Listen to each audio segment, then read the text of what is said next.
앞으로 한국전에 잊혀진 영웅들인 유엔군에 대하여 여러분에게 소개해 드리려고 합니다. 유엔군에 대해 이야기하기 전에 우리가 알아야 할 것은 한국의 탄생 배경입니다. 자, 유엔군에 대해 알아보는데 뜬금없이 한국의 탄생 배경이라고 생각하셨죠? 그 이유는 바로 한국의 탄생에 유엔이 큰 영향을 주었기 때문입니다. 그럼 먼저 한국의 지형을 살펴볼까요? 한국은 동아시아 대륙에서 동쪽으로 돌출된 삼면이 바다로 둘러싸여 있는 반도입니다. 위로는 대륙 세력, 아래는 해양 세력의 사이에 위치해 있습니다. 이 때문에 역사적으로도 많은 침략을 받아왔는데요. 대륙 세력에게는 해양 진출의 통로가 되고 마찬가지로 해양 세력에게는 대륙 진출로가 되기 때문입니다. 그런 한반도의 상황 속에 유엔과 한국이 공식적으로 연을 맺게 된 것은 1947년 9월 17일 제2차 유엔 총회에 한국 문제가 제기되면서부터였습니다. 그러니까 1945년 8월 15일 일본 항복 이후 미소 간 합의에 의한 한반도 통일 정부 수립이 이루어지지 못하고 유엔으로 이관된 것인데요. 잠깐 여기서 유엔에 대해 설명드리겠습니다. 유엔은 United Nations의 약자로 2차 세계대전 이후 연합국 간의 세계 평화와 안전을 유지하기 위해 국제기구 설립의 필요성이 제기됨에 따라 창설된 기구입니다. 1945년 10월 24일 29개국이 유엔 헌장의 비준서를 채택하며 유엔이 탄생했으며 그해 12월 27일 51개 회원국이 비준을 완료했는데 공산진영의 국가는 10개국인데 반해 나머지 대부분은 자유진영의 국가였기 때문에 6.25 전쟁을 비롯한 공산 세력을 견제하는 데 유리했습니다. 당시 미국 정부는 한국의 독립 문제를 유엔 제2차 총회에 제기했습니다. 미국 정부는 유엔에서 소련과의 공동 노력은 시간의 낭비일 뿐이며 한국 국민들의 독립에 대한 정당한 요구를 더 이상 지연시킬 수 없다며 유엔 상정 이유를 밝혔지만 소련은 한국 문제는 제2차 세계대전 중의 문제이므로 유엔에 관할 건이 없다며 반대했습니다. 2차 총회 이후 1947년 10월 유엔 총회에서 미국은 유엔에 다시금 결의안을 제출하게 되는데요. 결의안의 내용은 1948년 3월 31일 이전에 유엔 감시하에 남북한 총선거를 실시하여 정부를 수립하고 정부 수립 후 모든 외국군이 철수한다는 것이었습니다. 하지만 소련은 이에 반대하며 모든 외국군 철수 후 정부 수립을 주장하였습니다. 선 정부 수립 후 외국군 철수를 주장한 미국과 선 외국군 철수 후 정부 수립을 주장한 소련. 소련의 주장대로 갔다면 지금 우리가 살고 있는 한국은 없었을 것입니다. 소련의 반대에도 불구하고 1947년 11월 14일 유엔 한국임시위원단의 설치와 총선거에 관한 결의문이 압도적 찬성으로 채택됩니다. 내용은 다음과 같습니다.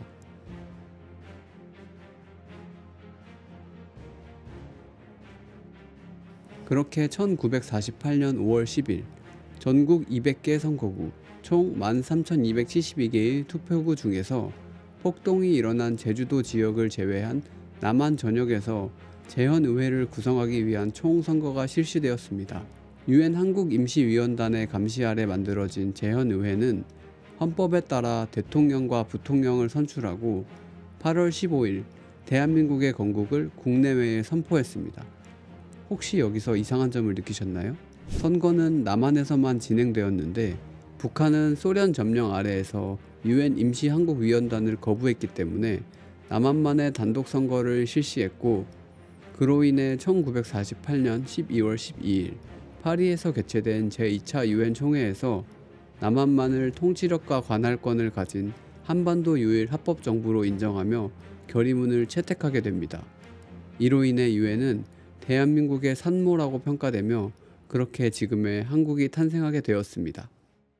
1편 유엔과 한국의 탄생에 이어 오늘은 유엔군 사령부의 등장 배경과 유엔군의 법적 성격에 대해 알아보겠습니다. 이 편을 시작하기 전에 1편을 세 줄 요약으로 복습해 보겠습니다.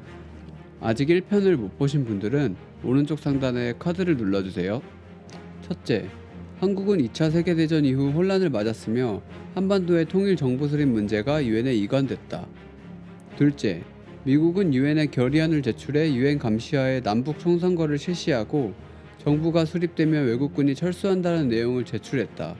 셋째, 그러나 소련하에 북한이 유엔 개입을 반대했고 폭동이 일어난 제주 지역을 제외한 남한 전역에서 재헌의회를 구성하기 위한 총선거를 48년 5월 실시, 8월 15일 건국이 선포됐다. 유엔군 사령부 창설은 1950년 6월 25일 북한의 남침으로부터 시작됩니다. 여기서 잠깐, 최근 들어 열공, 자만추 같이 줄임말이 많다 보니 북한이 침략했으니 북침 아니야? 라고 생각할 수 있지만 남침의 뜻은 북한이 남한을 침략했다입니다. 전쟁 당일 김일성은 북한 내각 비상회의에서 이렇게 보고했습니다. 이승만 도당과 괴뢰군대는 오늘 이른 새벽 38도선 전역에 걸쳐 공화국 북반부를 반대하는 불의의 무력 침공을 개시했다. 적들의 야만적 침략 전쟁에 우리는 정의의 해방 전쟁으로 대답할 것이다. 북한은 전쟁의 책임을 이승만 대통령에게 전가하며 남침을 감행했는데요. 이를 예견한 이승만 대통령은 이미 남침 한 달 전인 1950년 5월 11일 내외신 기자회견에서 이렇게 말했습니다. 5, 6월에는 무슨 일이 일어날지 예측하기 어렵습니다. 미국의 원조만이 북해의 침략을 방해할 수 있습니다. 이승만 대통령의 지적대로 유엔 안전보장이사회는 6월 25일 새벽 북한에 대한 적대행위 중단과 철수를 요구하는 결의안을 채택했습니다. 결의안의 내용은 다음과 같습니다. 공산 침략행위 정지 요청에 관한 결의문. 안전보장이사회는 이러한 행동이 평화를 파괴하는 것이라고 규정하며 적대행위의 즉각 중지를 요구하고 북한 당국이 그들의 군대를 즉각 38도선으로 철수시킬 것을 촉구하며 유엔 한국위원단에 대해 충분히 검토된 사태에 대한 보고를 가능한 한 지체 없이 보낼 것, 북한군의 38도선으로의 철수를 감시할 것, 유엔 안전보장이사회의 동결의안의 집행에 대하여 계속 보고할 것을 요청한다. 모든 회원국은 유엔이 이 결의안을 집행하는 데 지원을 아끼지 말고 북한 당국을 지원하는 것을 삼가도록 촉구한다.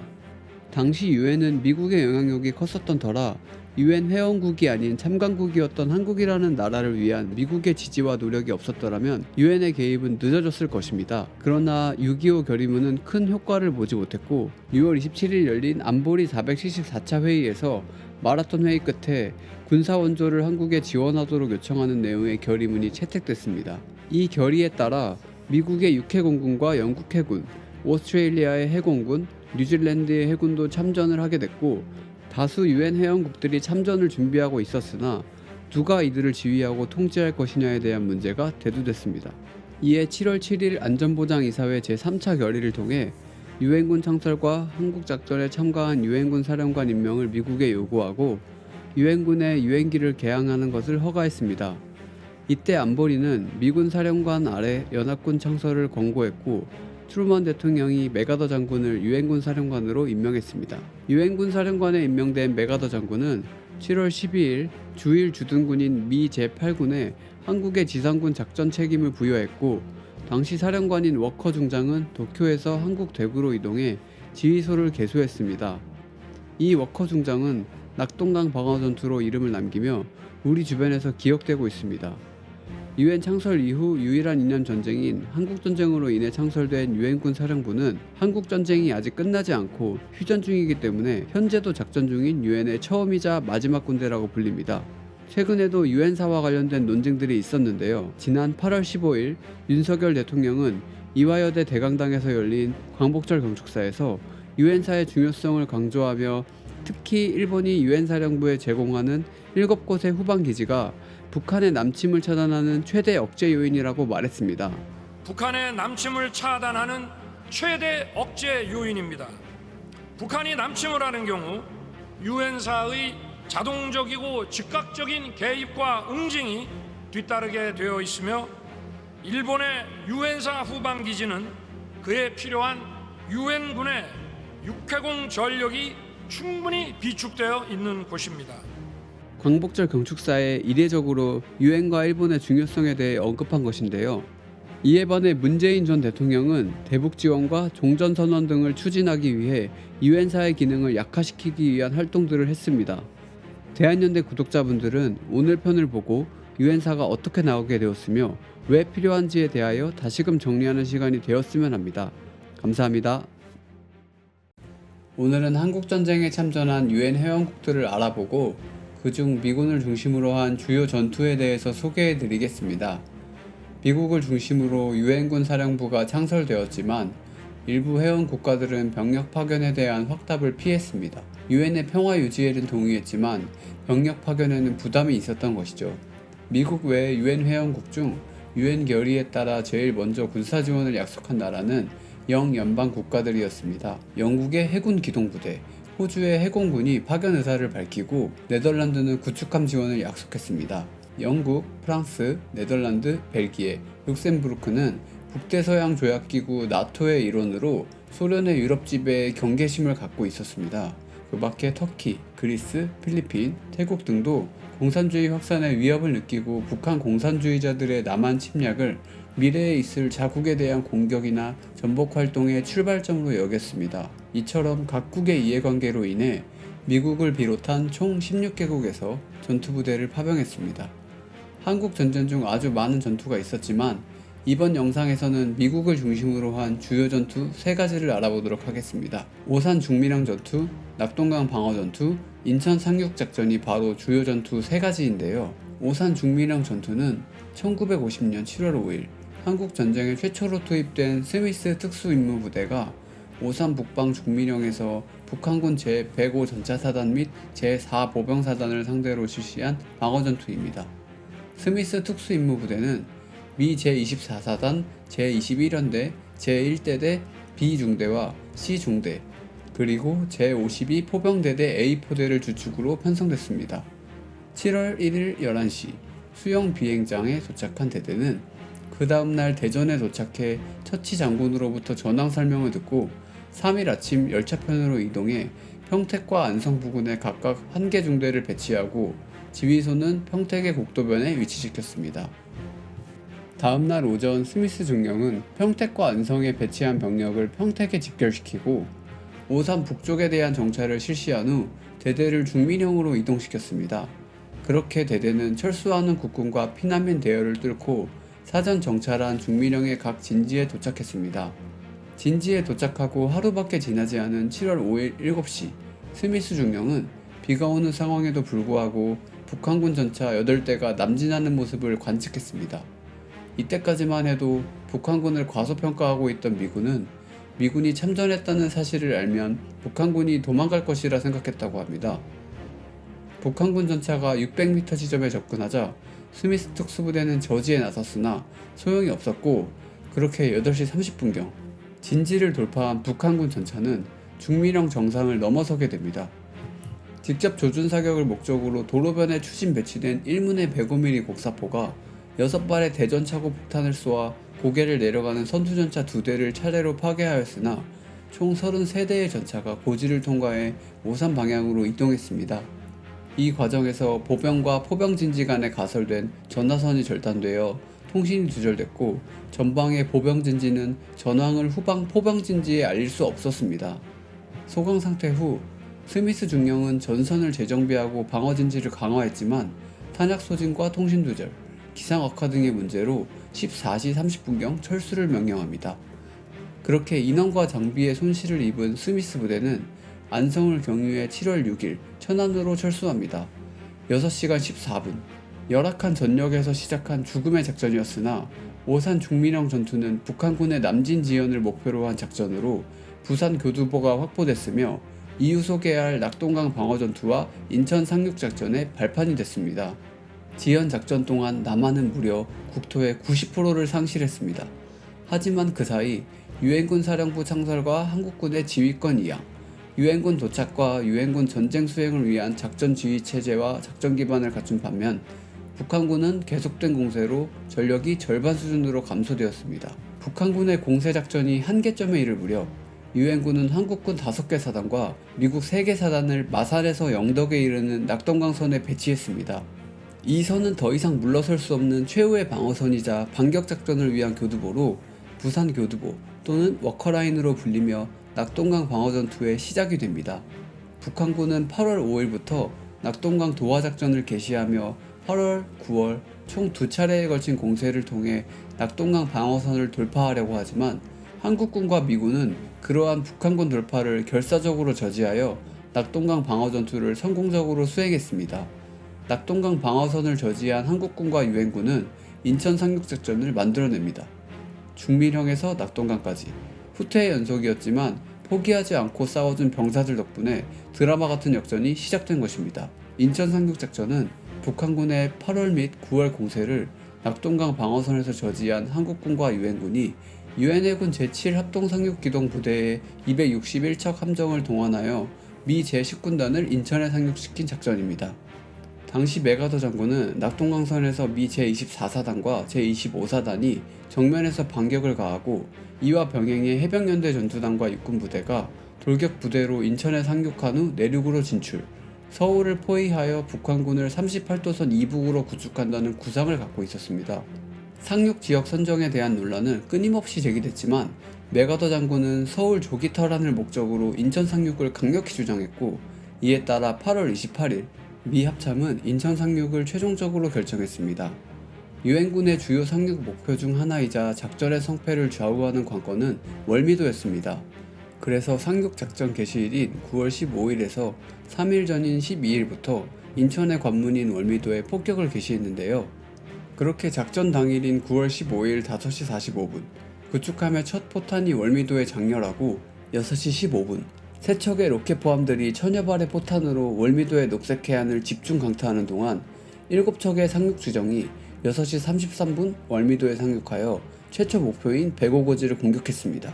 8시 상륙 대대장 태플리트 중령은 현재 월미도 확보라는 보고를 통해 작전 성공을 알렸습니다. 인천 상륙 작전은 완전한 기습 작전으로 남침한 북한군 전력을 일시에 무력화시키고 그 전까지 수세 일면도였던 유엔군 입장을 공세적으로 전환시키는 데 결정적 계기가 됐습니다. 지금까지 총 3편에 걸쳐 유엔과 한국의 탄생, 그리고 유엔군 사령부의 등장 배경, 한국전쟁에서 활약한 유엔군에 대해 알아봤습니다.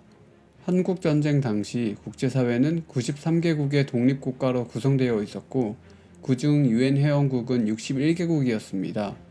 전투부대 파병 및 의료지원 국가를 포함한 60개국은 전쟁 시기에 전재민 구호 및 전후 복구를 지원하므로 오늘날의 대한민국이 있도록 기여했습니다. 오늘은 유엔군이 전후 한국에 미친 영향과 오늘날 유엔의 역할에 대해 알아보겠습니다. 우선 한국전쟁으로 어려움에 처한 전쟁 이재민들도 유엔사를 통해 도움을 받았었습니다. 전쟁이 3년 1개월간 진행되는 동안 100만 명에 달하는 민간인이 희생되고 340만의 이재민과 10만 명의 전쟁고아, 남북한을 합쳐 1000만 명에 가까운 이산가족이 생겼습니다. 뿐만 아니라 가옥을 비롯한 도로, 철로, 항만, 산업시설 등이 파괴됐습니다. 전쟁 이재민에 대한 구호정책은 유엔군 사령부의 유엔민사 원조사령부에 의존했는데, 당시 피난민 문제는 한국 경제에 큰 부담을 지우고 있었으며 민간 원조 소요량에 대해 끊임없는 재검토와 재평가를 요구할 정도였습니다. 유엔 민사 원조 사령부는 피난민 구호 및 재정착 사업, 수용시설, 의료시설, 교육시설 지원 등을 통해 전후 복구에 일조했습니다. 한국 정부가 전쟁 기간 중에 미국과 유엔으로부터 받은 원조의 총액이 4억 7천만 달러에 이르렀다고 합니다. 가장 큰 것은 한국이 미국을 비롯한 유엔의 원조로 북한 공산군의 침략을 물리치고 60여 년 동안에 최빈국에서 선진국으로 진입했다는 것입니다. 한국을 찾는 유엔 참전 용사들은 전쟁 당시와는 달라진 한국의 모습을 보고 놀랐다고 하는데요. 이는 이 땅에서 자유를 수호한 유엔 참전 용사들의 희생과 의료 및 물자 지원을 해준 44개국 덕분입니다. 6.25 한국전쟁은 유엔군과 공산군이 1953년 7월 27일 정전협정을 체결하기까지 3년 1개월 2일 1129일간 지속됐습니다. 전쟁의 막대한 피해에도 한국전쟁은 종전이 아닌 정전으로 마무리하며 아직 끝나지 않은 전쟁입니다. 전후 참전국들이 대부분 철수하며 유엔군 사령부의 규모가 크게 줄었지만 여전히 한반도의 정전체제를 유지하고 관리함으로 군사적 안정을 도모하고 있습니다. 또한 북한과 이라크의 핵 안전협정의 이행을 촉구하는 결의안을 채택하거나 북한 인권 결의안을 채택하는 등 거듭된 결의와 제재를 단행하고 있지만 회원국의 자발적 참여와 동의에 달려있어 이러한 제재는 미미하다고 볼 수 있습니다. 유엔군은 정전협정이 조인될 때까지 미군의 작전 통제 아래에서 생소한 지형과 기후 조건 등을 극복하고 북한군, 중공군과 치열한 격전을 벌였습니다. 그 과정에서 미군 14만 1000여 명과 기타 참전국에서 14,000여 명의 전사상자가 발생했습니다. 그중 일부가 전쟁 중 부산 당곡동에 조성된 유엔기념공원에 안장돼 있습니다. 바로 이 유엔기념공원에서 2007년 캐나다 한국전쟁 참전용사인 빈센트 커트니의 제안으로 매년 11월 11일 11시 전사자들이 안장되어 있는 부산 유엔 묘지를 향해 동시 묵념 및 추모 행사를 진행하고 있습니다.